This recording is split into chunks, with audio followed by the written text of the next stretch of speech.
Les semaines se suivent et se ressemblent en ce qui concerne la situation épidémiologique de la maladie à coronavirus. Les statistiques des 3 dernières semaines aussi à plus de 20 cas recensés hebdomadairement. Une évidence saute à l'œil nu. Le virus continue de circuler au Tchad. Le comité de gestion des crises sanitaires sous la direction du ministre des Affaires étrangères, Amin Abba Siddiq, interpelle les agences de voyage. Comme par enchantement, les prix des transports ont augmenté sur certains axes sans la moindre observance des mesures édictées par le gouvernement. Le coordonnateur national des ripostes sanitaires, professeur Choua Ouchemi, demande aux responsables de ces agences de voyage à respecter les mesures prises pour la protection de tous. En ce qui concerne la question des transports, nous l'avions relevé également la semaine dernière que sur certains axes, les tarifs des transports sont restés élevés avec l'explication de l'application des mesures barrières. Mais nous avons constaté au niveau de la coordination que tel n'était pas le cas. C'est-à-dire qu'on payait plus cher, mais en voyageant de manière très serrée les uns contre les autres sans appliquer les mesures barrières. Ces réunions ont été une occasion pour rappeler aux uns et aux autres que les mesures barrières doivent être appliquées, que la distanciation doit être également bien observée. Autre relâchement, le comité de gestion de crise sanitaire l'a constaté au lieu de culte. À ce sujet, le sous-comité sensibilisation ayant pour coordonnateur et coordonnateur adjoint respectivement le ministre de l'administration du territoire, Mohamed Ismaël Chaibo, et son collègue de la communication, porte-parole du gouvernement, Chérif Mohamed Zen, a rencontré les leaders de 3 confessions religieuses. Professeur Choua Ouchemi exhorte les croyants à la discipline sanitaire.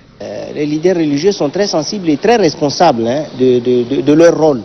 Dans les lieux de culte, il faut vraiment observer les mesures barrières. Parce que nous connaissons maintenant comment se transmet cette maladie. Et nous savons aussi comment l'éviter. Cette maladie, il vaut mieux l'éviter que la prendre. Parce que les mesures pour l'éviter sont quand même à notre portée. C'est toujours port du masque, se laver fréquemment les mains à l'eau et au savon et observer une certaine distanciation. Ailleurs, le coronavirus est en passe d'être vaincu par l'observance des mesures sanitaires. Il le sera au Tchad si et seulement si chacune et chacun de nous respecte à la lettre les gestes barrières. Soyons disciplinés, l'impossible n'est pas tchadien.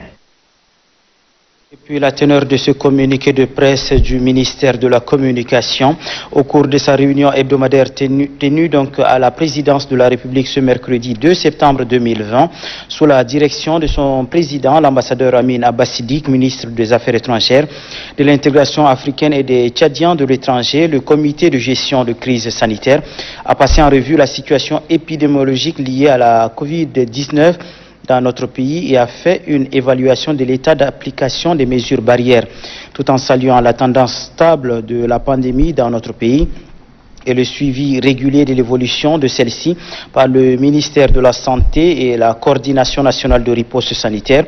Le comité a réitéré la nécessité d'une plus grande vigilance face au risque d'explosion des cas de contamination à cause d'un relâchement dans le respect des mesures barrières édictées par le gouvernement.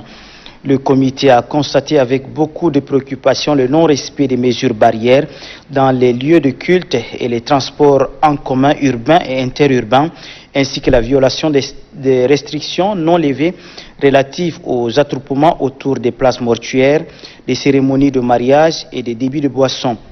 Le comité s'est particulièrement indigné du comportement des agences de voyage et autres transporteurs prélevant le double du tarif de transport sans respecter la distanciation sociale dans le bus. Le comité exige de tous les transporteurs de se conformer sans délai aux engagements pris vis-à-vis du gouvernement pour obtenir la reprise de leurs activités. À cet égard, Le comité a instruit les départements ministériels concernés à l'effet de faire respecter par les agences de voyage les conditions ci-après.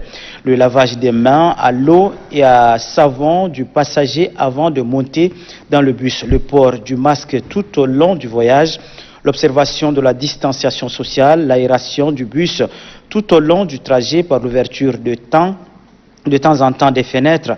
Tout transporteur contrevenant aux conditions ci-dessus citées s'exposera au retrait par les services compétents de sa licence. Par ailleurs, le comité a salué l'engagement et les efforts continus des leaders religieux dans la sensibilisation des fidèles dans les lieux de culte et les a exhortés donc à se mobiliser davantage en vue d'une meilleure organisation des prières dans le respect des mesures barrières. Le comité compte sur l'esprit civique et le sens de responsabilité de tout un chacun pour protéger notre pays contre cette pandémie de coronavirus en respectant scrupuleusement les mesures barrières et les règles d'hygiène usuelles. Fait en N'Djamena le 2 septembre 2020, le ministre de la Communication, porte-parole du gouvernement, l'ambassadeur Chérif Mohamed Zen.